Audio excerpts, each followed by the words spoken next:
แต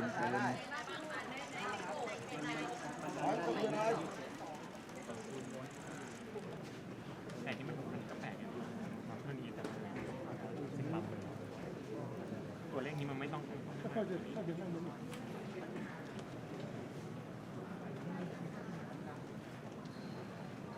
วันนี้มีการประชุมนัดพิเศษนะครับเป็นการบริหารจ็อบเบอร์แล้วก็